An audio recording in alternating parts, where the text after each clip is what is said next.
Shori position နဲ့အောက်နေတယ် Kimi Rocket တွေပါပြစ်တော့အကောင်းဆုံးတော့ရှင်းမိမယ်လော့အနေနဲ့ Mega Talent ပေးရတဲ့နေသားတစ်ခုမှာတကယ်ကြီးပဲတက်အောင်မလား Cross Taton ရဲ့ Flick က 2 man stand Arcane Shade Shadow Strike ကြားမှာ Black ကောင်တေးသွားနေမလို့မလဲ OB Granger Sonata Rhapsody လိုနေပြီဟိုဘက်မှာ The Way of Dragon နဲ့တန်းပေါက်တေးသွားနေမလို့ Immortal ချက်ချင်းကောက်ဝဲလိုက်တဲ့ Lucky ရသေးလားပြန်ထွက်လို့တော့ဘလို့မှမဖြစ်နိုင်တော့ဆိုမှ3ကောင် Battle တွေထပ်ဆိုင်နေအောင်ပဲ Elita တစ်ကောင်မှာထပ်သေးသွားမယ်ဆိုတော့ Messi နဲ့ PS7 နှစ်ကောင်ပဲကျန်တော့တယ်အကောင်းဆုံးတော့ကာလို့ရပါဦးမလားမထင်တော့ဘူးနောက်ဆုံးမှာ OB Sonata Rhapsody သူစီကနေတော့ damage တွေတော့ဝဲကားနေတော့မယ်လဲလမ်းမှာလည်း Creo တွေပါတက်လိုင်းမတန်းဘူးတော့လုပ်ပေးမယ် PS7 Flicker နဲ့ခုံထူထားတဲ့ OB နဲ့ Immortal တွေလည်းကြံနေသေးတယ်အလဲလမ်း Mega Talent ထပ်တော့ယူထားနေပဲ2 3ဆွဲနေတော့ဒီမှာ Messi နဲ့လက်ဘူး Blade Fighter ပါကြံနေသေးတယ် Z အနေနဲ့ Best Way ခိုးထားလေချိန်နေကြည့်တယ် Kimi Rocket တောက်လျှောက်တွေတော့ပြစ်ထားနေတော့ CK ဝင်အိမ်လို့လောက်တယ် Arcane Shade Shadow Strike Sonata Rhapsody Messi နော်ကျွန်တော်တို့ Blade Fighter လမ်းရှိကပါညာလမ်းရှိက Raisin Slash ကြားမှာ OB အကောင်းဆုံးတော့ထိန်းနိုင်မှာ Messi Power ဝိုင်းနဲ့ကြားမှာ Sonata Rhapsody ကြားမှာ OB ဟို Legendary ပါ on နေနဲ့နောက်ဆုံးမှာ Crystal Throw တဲ့ရိုက်ဖို့ကြိုးစားနေမှာ PS7 ကိုလမ်းရှိကပြန်ခိုးပြီးရိုက်သွားတယ် Z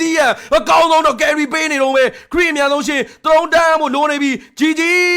Day 7နေနဲ့ game number 2မှာအကောင်းဆုံး bombast တစ်ခုပြသွားတာဆိုတာက comeback is real ဆိုတော့ပုံဖော်နိုင်ခဲ့ပြီပဲဖြစ်ပါတယ်